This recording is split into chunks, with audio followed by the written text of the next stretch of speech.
Hey, welcome everyone. This is Andrew here, and today I wanted to go over something called the social choice theory and why it creates such a problem when we are trying to create a perfect voting system. So to start off with, we're going to go back and look at a little bit of history here. There's actually a Frenchman by the name of Nicolas de Condorcet that came up with this idea of the voter's paradox. And that is very important for societies as a whole to look at how voting and choosing a best option and other options actually works. So I think the best way to demonstrate this would be through an example. So let's say a society has three choices for maybe a representative that they want to elect or a policy decision on a ballot that they would like to choose. And there's three different options. You have A, B, and C. So with those three different options, you want to see which one do people like the most, the second most, and the last or the least. So with that, you have a general vote held, and you have the final results come in. You see that a third of the voters vote for A, B, C. They like A the most and C the least in that scenario. The next third of voters, they actually vote that they like B, C, A as their choices. And the last third of the society, they vote C, A, B as their choice on how to vote.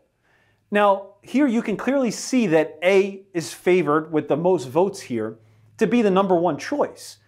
But this develops a problem because if you look at the second and third choices, okay, A is preferred over B, B is preferred over C, but why is it that C is still preferred over A here?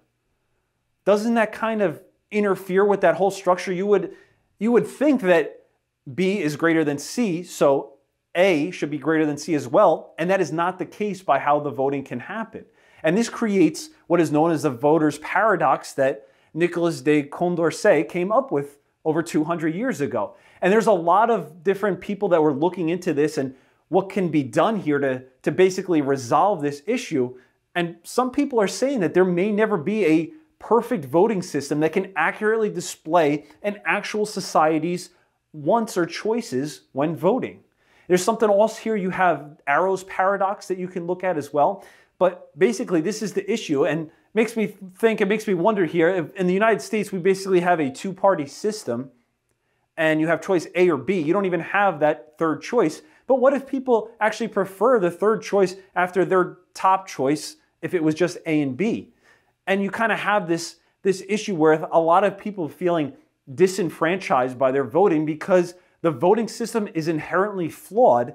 And what ends up happening is you kind of end up with a dictator here that doesn't represent the actual beliefs of the society.